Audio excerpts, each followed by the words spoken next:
Dootha media power of news. నమస్తే, welcome to Dootha media. నేను Pawan. Operation సింధూర్తో Bharat తన శక్తి సామర్థ్యాలు ఏంటో ప్రపంచానికి చూపించింది.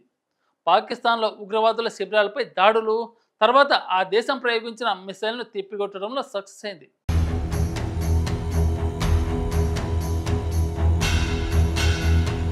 దీనికోసం భారత్ శక్తివంతమైన ఆయుధాలను వాడింది. ఇప్పుడు మరిన్ని ఆయుధాలను తమ అమ్ముల పొదిలోకి చేర్చుకునేందుకు రెడీ అయ్యింది. దీనికోసం పరీక్షలు కూడా నిర్వహించనుంది. భారత్కు శక్తివంతమైన ఆయుధాలను సమకూర్చే డిఆర్డిఓ మరో కొత్త ఆయుధంతో ముందుకు వచ్చేస్తుంది. పీనాకా MK3 అనే పేరుతో పవర్ఫుల్ క్షిపణి లాంచ్ చేయబోతుంది. దీనిని తొందరలోనే పరీక్షించనున్నామని డిఆర్డిఓ తెలిపింది. నిజానికి పీనాకా వేరియంట్ ఇంతకు ముందే ఉంది. ఇప్పుడు దాన్ని అప్గ్రేడ్ చేసి తీసుకురాబోతుంది. పీనాకా 1 పరిధి 40 కిలోమీటర్లు, పీనాకా 2 పరిధి 60 నుంచి 90 కిలోమీటర్లు. ఇప్పుడు కొత్తగా పీనాకా 3ని తీసుకువస్తుంది. దీని పరిధి 70 నుంచి 120 కిలోమీటర్లని తెలిపింది.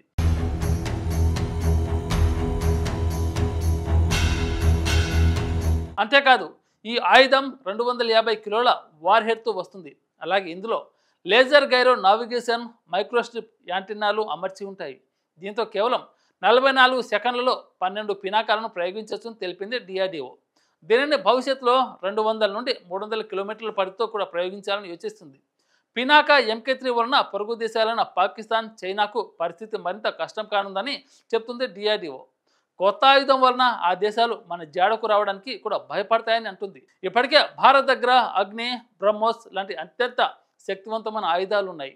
వీటి సత్తా ఏంటో ప్రపంచం మొత్తం చూసింది. ఇప్పుడు పినాకా 3 కూడా వచ్చి చేరిందంటే భారత్ను ఢీకొనడం ఎవరి వల్ల కాదని తెలిపింది డిఆర్డిఓ. ఇలాంటి లేటెస్ట్ అప్డేట్ కోసం దూతా మీడియాని సబ్స్క్రైబ్ చేసుకుని ఆదరించండి. Thank you. For more updates please subscribe Dootha media.